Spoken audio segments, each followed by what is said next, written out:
السلام عليكم ورحمة الله. ازيكم يا حبايبي؟ عاملين ايه؟ يا رب تكونوا بخير. النهاردة بقى الفيديو مختلف شوية. نبدأ بقى التجديدات كده والتغييرات. اول حاجة بقى حبيت ابتدي بيها في التغيير البلكونة. انا عندي البلكونة بتاعت ماما، هي بصراحة موقعها حلو، بتبص على شارع يعني مليان محلات وكده، فكانت معظم الوقت قافلاها. وطبعا زي ما انتم شايفين كده حاطة فيها شوية الكراكيب دول. فقلت لها لا، احنا لازم بقى نغير كده ونجدد في الدنيا ونستغلها. ليه يعني نقفلها كده؟ لا، نفتحها بقى ونقعد فيها وتبقى القعدة حلوة وجميلة، وكده كده بنبص على الشارع والزيطة والناس رايحة جاية. فقالت لي طيب ماشي، ما نشوف هتعملي ايه. قلت لها طب ماشي، سيبيلي نفسك خالص وانا هوريك البلكونة دي هعمل لك فيها ايه. يبقى كنت اخليها لك جنينة، مبقاش انا. قال لي طب يلا، همتك معانا. نبدأ بقى الفيديو واوريكم احنا عملنا ايه. متنسوش بقى حبايبي اول ما نبتدي الفيديو كده تحطوا اللايك الجميل عشان نشوف احنا عملنا ايه والتغييرات، وان شاء الله تستفادوا من الفيديو، في افكار حلوة كتير. تنسوش بقى اللايك، ونبتدي الفيديو بتاعنا بالصلاة والسلام على سيدنا محمد صلى الله عليه وسلم. طبعا ادام في تغيير يبقى لازم كده ايه، يبقى نشتغل على النظافه. نشتغل على النظافه يعني مسكت كده البلكونه زي ما انتم شايفين، غسلت الشيش بتاعها، مسحنا البلكونه ونضفنا كل حاجه فيها عشان خاطر لما نيجي نعمل تجديد تبقى الدنيا نظيفه كده حوالينا. هنا غسلت الشيش بتاع البلكونه. طبعا انا قلت لكم ماما على شارع عمومي، في العربيات دايما هتلاقوا فيه التراب، بس يعني هي الدنيا بتبقى نظيفه بس التراب هو اللي صعب جدا. فمسكت لها البلكونه كده بقى، غسلت زي ما انتم شايفين كده الشيش بقى زي الفل. غسلناه بقى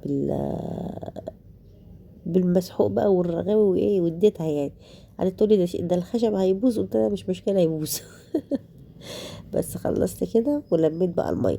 هنا بقى كان في زي ما انتم شايفين كده السور برضو هلمعه كده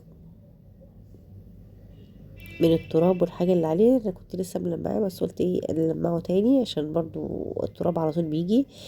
بصوا بقى الرف ده انا كنت بعد ما خلصت حطيته، بس لقيته يعني قلت ايه انا هجيب زرع ونحط عليه وكده. بس بصراحة كان واكل المكان جامد، يعني البلكونة مش كبيرة قوي، فلقيته واخد المكان جامد، فقلت لا تشيله عشان ملهوش لازمة يعني. هنا بقى ايه، جبت اللي هي النجيلة الصناعي دي، طبعا كلنا عارفينها بتتباع بالمتر.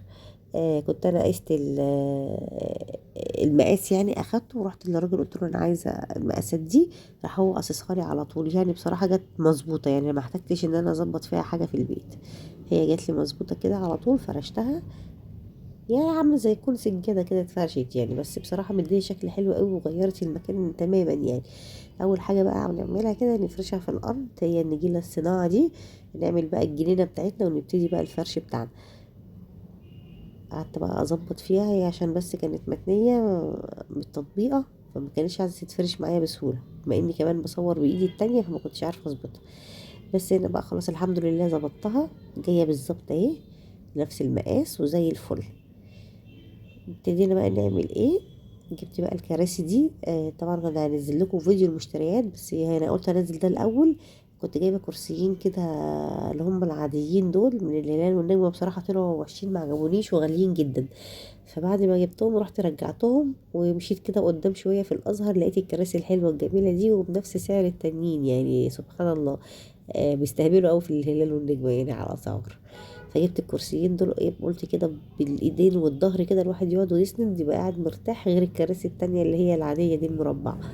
فجبت الاتنين دولت، وايه قلت احطهم كده في البلكونة. بصوا الفرق، يا سلام، ده احنا لسه كمان هنكمل.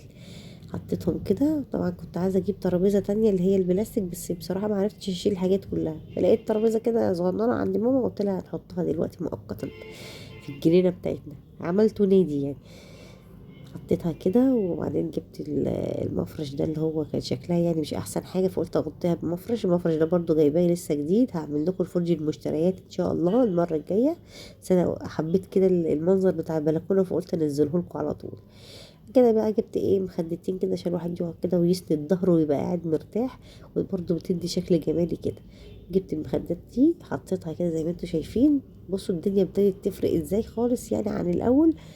يعني اي حاجات بسيطه كده، تغييرات بسيطه والله بتفرق معانا كتير، وفي النفسيه كمان بتفرق كتير.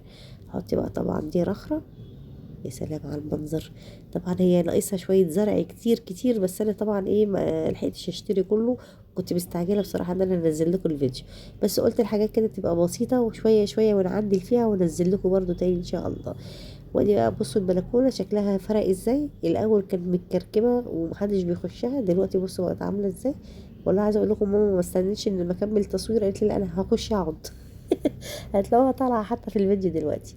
قولوا بقى ايه رايكم في التغيير اللي انا عملته، يا رب يكون عجبكم، هي حاجه بسيطه وفرقت فعلا جدا في المكان، واستغليناه يعني، كانت مقفوله على طول، دلوقتي بقينا نقعد فيها والقعده حلوه كمان والله.